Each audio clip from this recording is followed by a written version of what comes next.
Tayo po ngayon ay papatuloy sa ating pag-aaral sa Isaiah chapter 58. Tayo po ay nasa verse 2 and 3 na. At nung Martes nga po ay natalakay natin ang introduction at ang unang talata. No?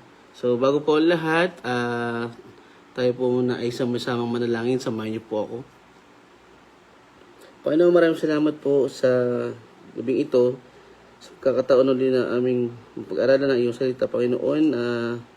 Dalangin po sa gabing ito na ikaw ang manguna at ikaw ang maitaas, Panginoon. Ang mga kapatid na nasa online ay makasama namin sa pag-aaral na ito at maunawaan ang totoong mensahe, Panginoon, ng iyong salita. Lord, salamat po sa patuloy na gabay, protection at biyaya, Panginoon. Naway ang gabing ito ay makapagbigay ng kaluguran sa iyo. Ang pag-aaral na ito ay ikaw ang maitaas. Sa ngalan ng iyong anak na si Jesus. Amen. Yan. So, magandang gabi po sa lahat ng kasama natin dyan sa online. Balikan po natin yung introduction, no, nung chapter 58 at yung chapter 1. Sinabi nga po dito na ito nga po ay sumasakop sa pagpuna ng Panginoon sa pagsamba, no, ng mga ginagawa ng mga tao.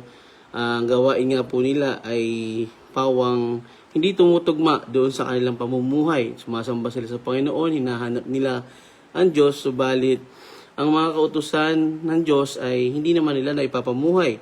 So ito po ay pawang mapagkunwari at hindi nagmumula sa kanilang mga puso. At dito nga po ay ito ay matinding pagpapahayag na ang pamumuhay ay kasama ay pagsamba sa Panginoon. At nakita dito na hindi naipakita ang tunay na pagmamahal sa kapwa, sa mga nangangailangan, sa pagtulong dito at pagbibigay ng kaukulang aksyon sa mga pangangailangan nito. Sa verse 1, tinalakay dito na sinabi ni Yahweh, sumigaw ka ng malakas, malakas na malakas, itaas mo ang iyong tinig, gaya ng trompeta, ang kasalanan ng bayan ko sa kanila ay ihayag. So ito nga po ay panawagan ng Diyos sa kanyang mga propeta na humihimok ng katapangan at kalinawan na pagtugon sa mga kasalanan ng kanyang bayan. Binibigyan din ito na ang kahalagahan ng pagsasabi ng katotohanan ng may pagmamahal at pagsunod sa Diyos, pagmamahal sa kapwa at ang pagtulong dito. Isa sa pinaka-importante dito ay ang talatang ito ay ang mga tao ay sabik na hanapin ang Diyos, subalit ang kanilang pang-araw-araw na pag-uugali ay nagtataksil sa Kanya dahil hindi nalulugod ang Panginoon sa kanilang pamumuhay, dahil ang kanilang paglapit sa Diyos ay tumatanggi rin, no? Ang tumatanggi rin sila na talikuran ng kanilang kasalanan. So ito po ay may tuturing na isang pagkukunwari na pagsamba sa Panginoon. So yan po, no, tayo po ay dadako na sa verse 2 and 3. Ito nga po ay tumutukoy sa pag-aayuno nila, no? Tumutukoy sa pag-aayuno ng mga tao na tinatanong ang Panginoon kung sila ba ay napapansin nito. Subalit ang tugon dito ay hindi tunay ang kanilang pag-aayuno, sabi ng Diyos. Ang ganitong pag-aayuno ay hindi maririnig ang inyong tinig sa itaas. Yan. So sa verse 2 and 3, yan, sabi dito sa 2, sinasangguni nila ako sa araw-araw, tinatanong nila ako kung paano sila namumuhay. Kung kumilos sila ay parang matuwid at hindi sumusuway sa mga tuntuning ibinigay ng kanilang Diyos. Humihingi sila sa akin ng matuwid na pasya, nais nila'y maging malapit sa Diyos. Sa English ay, for the day after day, they seek me out. They seem eager to know my ways, as if they were a nation that does what is right and has not forsaken the commands of its God. They ask me for just decision and seem eager for God to come near them. No? Andan doon yung paghahanap, pagtatanong at pag-alam sa mga kaparaanan ng Panginoon, subalit Dito nga po, ang talatang ito ay nagbibigay ng sulyap sa mga puso ng mga taong panlabas na naghahanap sa Diyos.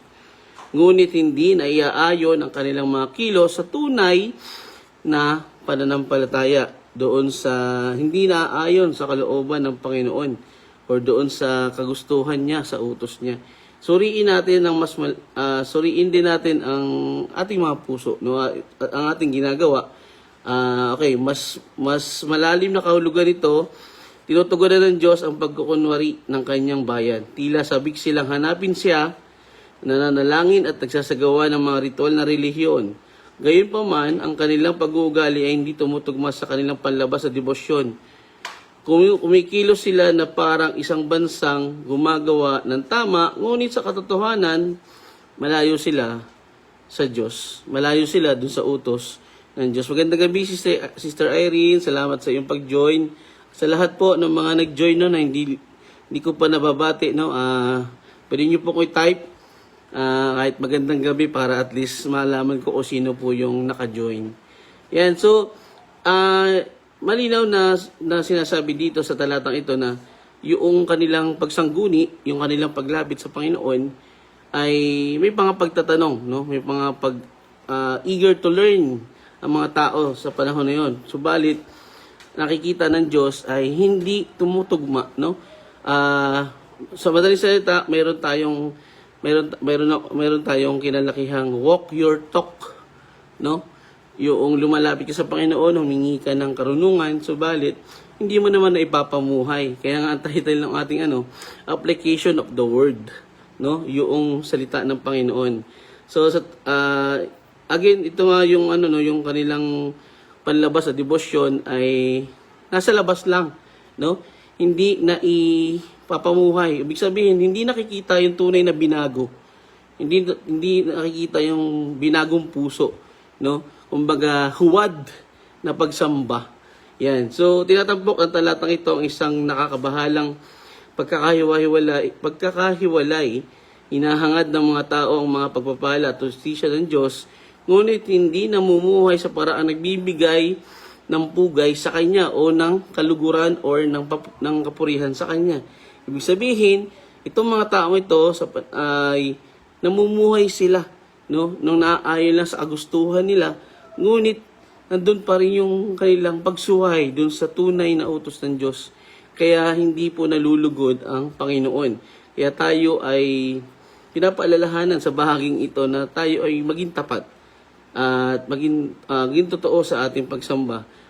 At hindi lang yun, no? Hindi lang yung ating pagsimba, hindi lang yung ating pag-awit, kundi yung ating pamumuhay, no? Mula nung tayo magising hanggang sa mga susunod nating ginagawa. 1 Corinthians 10:31, no?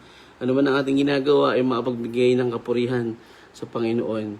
Ayan, so ito ay sa panawagan upang suriin hindi lamang ang ating ginagawa kundi kung bakit at paano natin ito ginagawa. Bakit nga ba natin ito ginagawa? Siyempre, unang-una, for the glory of the Lord, no?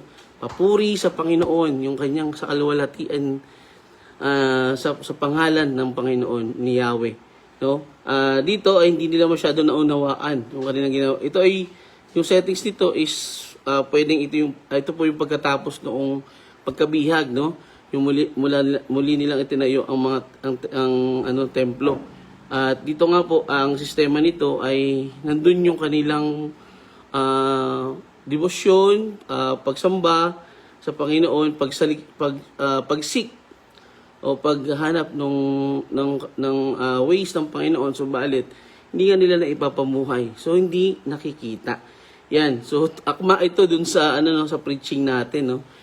Sa 1 John chapter 2. So hinahamon ng talatang ito na ang ideya na ang mga gawaing pangrelihiyon lamang ay sapat na upang mapalugan ang Diyos. Ang tunay na pananampalataya hindi tungkol sa panlabas na anyo, kundi tungkol sa isang nabagong puso. Yan, nabagong puso na binagong buhay na humahantong sa pagtalikod sa kasalanan, pamumuhay sa Panginoon, sa kalooban ng Diyos. Ginagamit ng talatang ito ang ironya upang ilantad ang pagkukunwari ng tao. Ang paralalang ito tulad ng tila sabik silang malaman ang aking mga daan at parang sila ay isang bansang gumagawa ng tama, ay nagpapakita ng agwat o ng layo o ng pagitan ng kanilang anyo sa katotohanan. At dito ay inuulit na ang pag-uulit ng salitang hanapin at sabik ay nagbibigay diin sa kanilang panlabas na sigasig, na kagustuhan na malaman kung ano ang nais ng Panginoon, na lubos na naiiba sa kanilang kawalan ng tunay na katwiran. Ibig sabihin malayo, no? Sinabi nila na kami ay tatalikod na sa kasalanan, pero after that, no, ang ginagawa nila is patuloy pa rin sila sa kasalanan. So ganun po, no, tayo sa panahon natin, maraming umaawit, no, nagbibigay ng papuri sa Panginoon, maraming sumisimba, pero pagkalabas mo dun sa church, pagkalabas mo dun sa gawain, no, ano yung magiging pamumuhay mo? Paano ka nakikipatungo sa mga kapwa mo? Paano ka nakipag-usap? Paano ka tumutugon dun sa mga suliranin, no? At ganoon din sa pag may mga usapin o mga issue. Yan. Pinapakita rin ng talatang ito na ang tendency o ang pagkataon ng tao na magtuon sa mga panlabas lamang na gawain, habang binabaliwala ang panloob na katotohanan ng ating relasyon sa Diyos.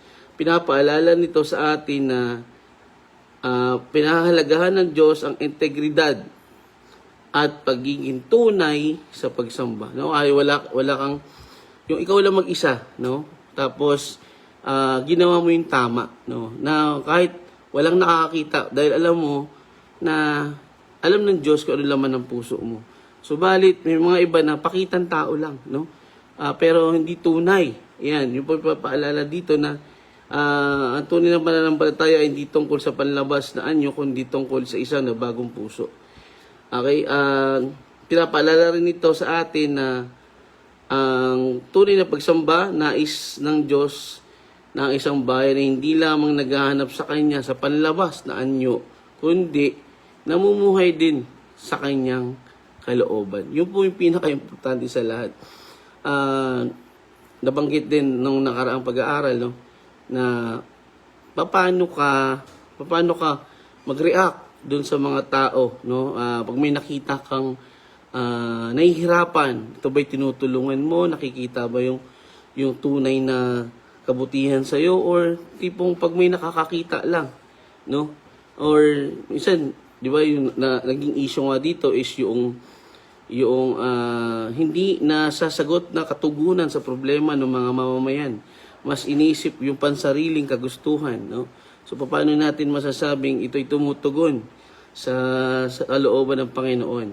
So ginagamit ng talatang ito na tayo ay paalalahanan upang tayo ay maging totoo sa ating pagsamba. Ang pagsamba po ay hindi lamang pagsimba o pag-awit ng mga worship song. Ito po ay nakikita sa ating pamumuhay.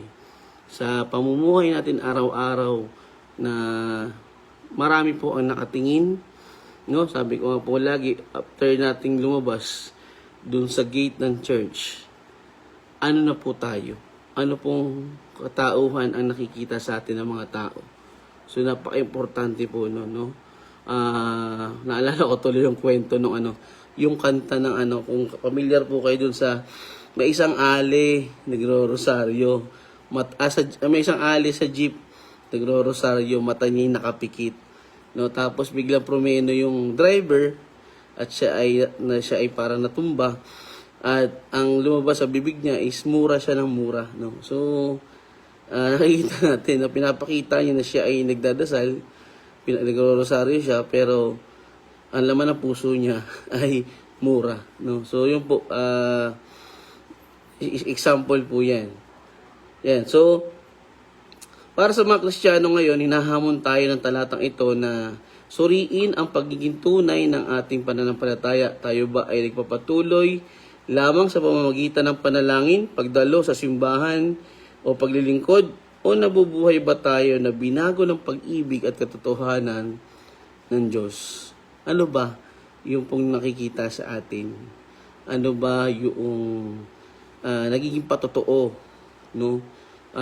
Tunay ba na tayo ay, kasi actually yan po yung Yan po yung talagang hinahanap ng iba, no?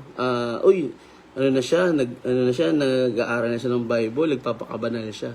Which is tama po 'yun, no? Pupunta po talaga din sa pagiging banal, no? Pero again, ano ba yung nakikita, no? Sana ay mas makita yung Christ likeness, no? Yung bunga ng binagong buhay. Yan.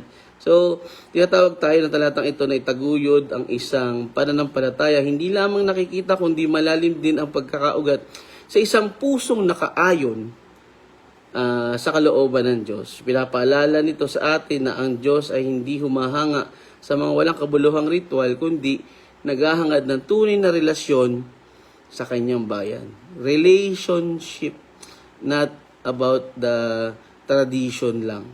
No? Kaya lang, talagang marami ngayon, no? Ang nagiging sentro is yung gawain lang, no? Pero walang matibay na pinapapurihan, no? Importante na tayo po ay totoong namumuhay sa kanyang salita at ito po ay mas makapagbigay ng kaluguran at ng kapurihan sa kanya. So, ang tunay na Kristiyano ay namumuhay. Yan. So, ito po ang nangyayari sa panahon na yun.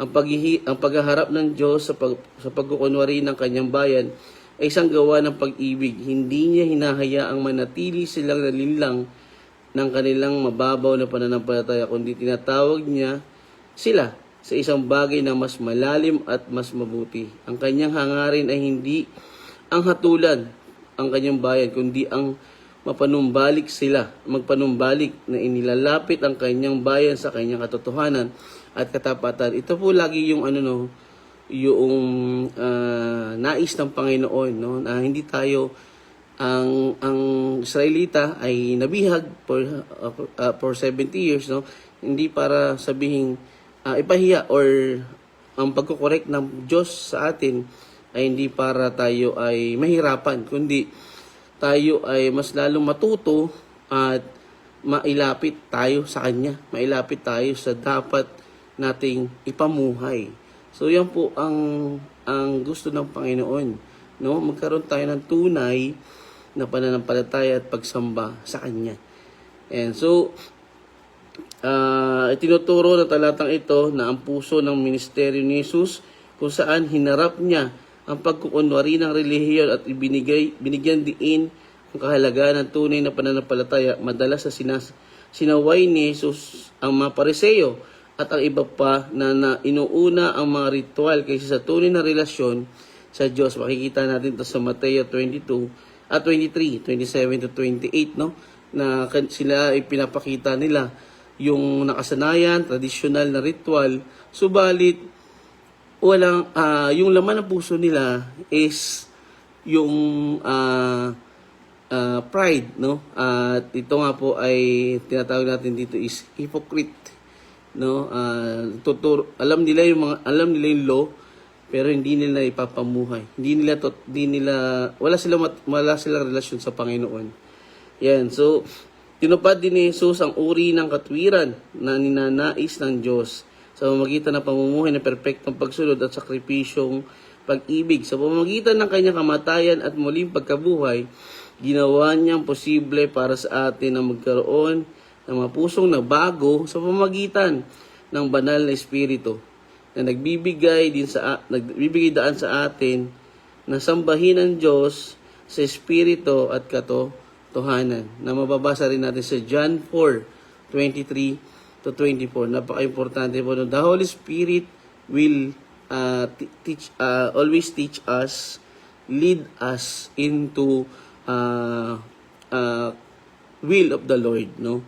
Siya po yung magtuturo sa atin, gumagabay at nagiging inspirasyon sa atin sa araw-araw. Subalit kung wala tayong tunay na pagsamba, wala tayong tunay na pananampalataya, wala pong evidence or walang resulta or bunga, no, sa bagay na to. Yan. So, pinapaalaala na nais ng Diyos na mas higit pa sa ritual na mga bagay ang gawin ng tao. Mas hinahanap niya ang pusong tunay na siya yung hinahanap, siya yung sinusunod at naipapamuhay ang kanyang mga salita. Ito isang kapangyarihang panawagan upang iayon ang ating mga kilos sa ating pananampalataya, lumakad sa tunay na may pakikisama at relasyon sa Kanya. So napakahalaga po na tayo ay matuto sa bagay na ito dahil sa panahon ng lumanti pa, no, sa panahon ni Propeta Isaiah ay talagang nangyayari na to. At sa panahon natin ay ganun din, no? Mas nauuna yung mga tradisyon, mga ritual, subalit walang relasyon dun sa tunay na dapat papurihan. Yan. Sa verse 3, tanong ng mga tao, bakit hindi mo pansin ang pag-aayuno namin? Bakit walang halaga sa iyo kung kami may magpakumbaba? Sagot ni Yahweh, pansariling kapakanan pa rin ang pangunahing layunin ninyo sa pag-aayuno. At habang nag-aayuno'y patuloy ninyong inaapi ang mga manggagawa. Tinatalakay po ng talatang ito na ang isang malalim na pagkakahiwalay sa pagitan ng mga panlabas na gawain ng sarilihon at ng kalagayan ng puso. Inihahayag nito kung paano nabigo ang bayan ng Diyos na tila hindi napapansin ang kanilang pag-aayuno. Ngunit nabigo silang maunawaan ang mas malalim na issue ng katarungan at katwiran na tunay na pinahahalagahan ng Diyos. So nagsisimula ang talata sa pagtatanong ng mga tao sa Diyos na mahalagang naakusahan siya ng pagbabaliwala sa kanilang mga ginagawang pagsamba. No, dito nga po ay yung pagiging yung kaayusan ng community ng kanilang bayan, no? Dito makikita natin na mayroong binibigyan na diin ang Panginoon, no, doon sa nabigo ang kanyang bayan. Ito ay yung katarungan at katwiran na hindi hindi napapatupad, no? Marami pa rin ang nahihirapang mga tao, maraming naaargabyado, hindi nabibigyan ng fair justice, no? Yan. So nagsisimula ang talata. Yun nga, no, naniniwala sila na ang kanilang pag-aayuno at pagtanggi sa sarili ay dapat sana ay nakakuha sa kanila ng kanyang atensyon at pagpapala. Pansin natin dito, no, mas hina-highlights nila yung ginagawa nilang pag-aayuno, no, sa harap ng mga tao, sa harap ng Diyos. Pero alam ng Diyos kung anong laman ng puso nila, no? Alam ng Diyos kung ano yung mithiin or layunin nila. At nakita natin, sinabi dito ni Yahweh na sariling kapakanan, no? Yung papuri sa sarili. No, bakit? Dahil nakikita ng tao o dahil pinapakita nila sa Diyos na sila ay sumasamba, ang credit sa kanila, no? So hindi po 'yun ang gusto ng Panginoon, kundi again, ang tunay na pagsamba ay ang sentro ay ang Panginoon, no? Yan, so pinapakita ng tugon ng Diyos ang puso ng issue. Ang kanilang pag-aayuno ay walang kabuluhan, walang kwenta.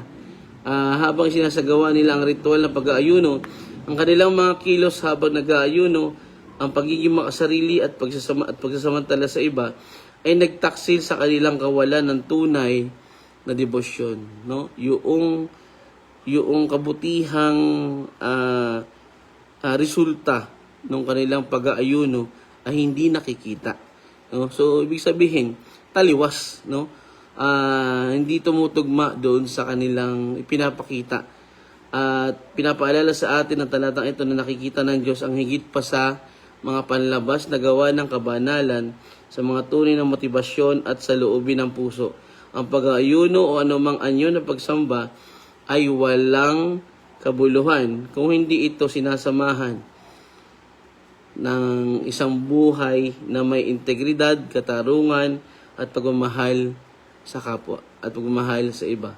Ganon din sa pag-apply ng kanyang utos sa buhay nito. So ibig sabihin, nonsense po, no? Ano man ang ginagawang ritual ng mga tao sa panahon na yun, hanggang sa panahon natin, baliwala pala yan. Kung ang totoong motibo o layunin ng tao ay ipakita na siya ay sumasamba sa Panginoon. Pero alam natin na dapat ang reason is totoong pagsamba na binago na nagre-resulta sa bunga ng kabutihan na mayroong kalintulad ng karakter ng Panginoong Hesus o ng Panginoon, no? Na ito ay mas nagbibigay ng kapurihan at kaluguran sa Panginoon. Yung bunga na sinasabi, yung fruit na binagong buhay. So yun po yung pinakamahalaga sa Panginoon. Kasi alam yun, totoo yun. Genuine yun eh. Genuine faith kasi yun, no? Yun yung masasabi nating authentic. Hindi peke, no? Yan. So, noong panahon ni Isaias, ang pag-aayuno ay isang karaniwang nagpapahayag ng debosyon sa reliyon. Ang mga tao ay umiiwas sa pagkain upang magpakita ng pagsisisi o humingi ng patnubay sa Diyos. Gayunpaman, tulad ng ibang mga ritual na reliyon, ang pag-aayuno ay naging formalidad na para sa maraming Israelita. Ginagawa nila ang mga kilos lamang, ngunit hindi nila hinayaan ang kanilang pagsamba na hubugin ang kanilang pang-araw-araw na buhay. Ibig sabihin, no, pinapakita lang nila, ginagawa lang nila ito para masabing sila ay nag-aayuno or sumasamba or nag-aalay. Subalit, walang transformation, walang tunay na binago.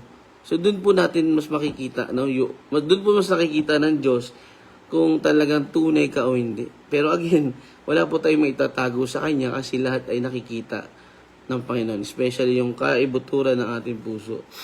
Yan. So, ang pagsasamantala ng mga tao sa mga manggagawa kahit na habang nag-aayuno ay nagpapakita kung gaano na sila nailihis sa mga utos ng Diyos na pangalagaan ang mga mahihina at itaguyod ang katarungan. Subalit hindi nga po yun ang nangyari, no? Mas nakita dito na sila ay nanamantala at hindi ito kalugod-lugod sa Panginoon. So hindi pa rin wala pa rin totoo na pamumuhay na makikita dito yung totoong pagsunod sa Diyos. So inihayag din ng talata ang malalim ng pagmamalasakit ng Diyos sa katarungan at katwiran sa lipunan. Ang pagsambang hindi pinapansin ang mga pangangailangan at dignidad ng iba ay hindi katanggap-tanggap sa Kanya. Hinahamon tayo nito na isaalang-alang kung paano nakakaapekto ang ating pananampalataya sa paraan ng pakikitungo natin sa iba, lalo na sa mga nasa laylayan o mahihina. Siyempre, itong mga ito ay mas nangangailangan po ng tulong, no? Tulong at suporta at gabay. Subalit kung sa atin na mismo manggagaling yung panghihimagsik or yung pananampantala ay talaga namang hindi nakakalugod sa Panginoon. No? Tayo ay sa panahon natin na mas kailangan natin na ito ay maipamuhay natin ng totoo, ng tunay upang ito ay magkaroon ng resulta, magkaroon ng bunga. Ibig sabihin po, no, yung totoong pananampalataya natin na bigay ng Panginoon, ito po ay nagre-resulta sa bunga, sa fruit, no, sa isang binago na pagkatao. At ito po ay hindi natin kagagawan, no? Ito po ay biyaya ng Panginoon.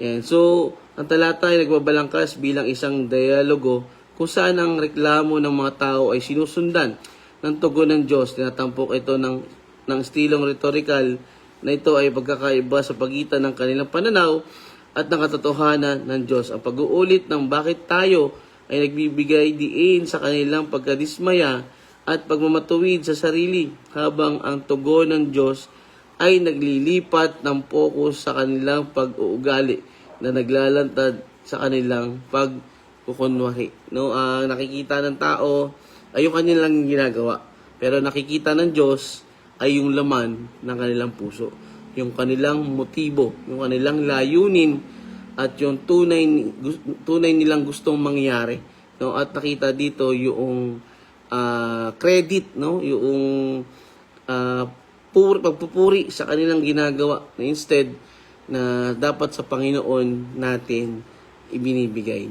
Sa Panginoon natin itinataas sa pamamagitan ng ating pamumuhay sa ating pananampalataya. Ang paralang ito ay ginagawa ninyo ang ayon sa gusto ninyo at sinasamantala ang lahat ng inyong mga manggagawa ay partikular na kapansin-pansing inihahambing nito ang kanilang panlabas na pagpapakumbaba sa kanilang panloob na pagkamakasarili at kawalan ng katarungan na nagbibigay diin sa kawalan ng laman ng kanilang pag-aayuno.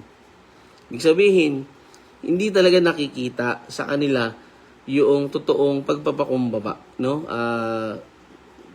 During pagsamba o pag-aayuno, pinapakita nila sila yung nagpapakumbaba. Pero after noon, no, ang naipapamuhay nila ay taliwas doon sa kanilang sinasabi na sila ay namumuhay ng pagpapakumbaba. Subalit, nagpakita ito ng pagiging makasarili dahil hindi nila pinakita ang tunay na pagtrato doon sa mga tao. Yan. So, ang pagtutuwid ng Diyos sa talatang ito ay isang pagpapahayag ng kanyang pag-ibig. Hindi niya, para sa mga Kristiyano ngayon, ang talatang ito ay isang panawagan upang suriin ang mga motibo at resulta ng ating mga gawaing pangrelihiyon. Tayo ba ay nag-aayuno, nananalangin, o naglilingkod sa mga paraang nakapagpaparangal sa Diyos? O tayo ay basta na lamang gumawa ng mga kilos, o tayo ay kumikilos para sa ikararangal natin? Yan po yung ating suriin, no? So, inahamon din tayo ng talata na ito na tiyakin na ang ating pagsamba ay sinasalin sa pag-ibig, katarungan, pagpapakumbaba sa ating pang-araw-araw na buhay. Ito ay isang paalaala na ang tunay na pananampalataya ay kinabibilangan, kinakikitaan ng parehong debosyon sa Diyos at sa habag sa iba. Again, dalawang pamantayan ng Panginoon. Mahalin mo ang Diyos ng buong puso't isip, kaluluwa at lakas.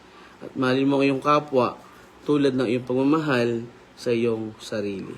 Okay? So, sa pamagitan ng pagtuturo sa kanilang pagkukunwari, inaanyayahan ng Diyos ang kanyang mga tao na iyon ay kanilang, iayon ang kanilang mga buhay sa kanyang kalooban. Ang mapagmahal na disiplinang ito ay sumasalamin sa kanyang malalim na pangangalaga para sa kanilang espiritual na paglago at sa kapakanan ng mga taong kanilang naaapektuhan.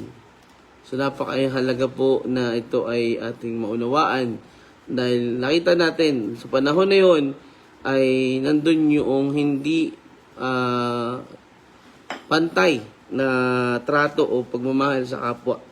At ang talatang ito ay nakaugnay sa mga turo at kilos ni Jesus habang palagi niyang hinarap ang pagkuunwari at binibigyan diin ang kahalagahan ng panloob na katwiran.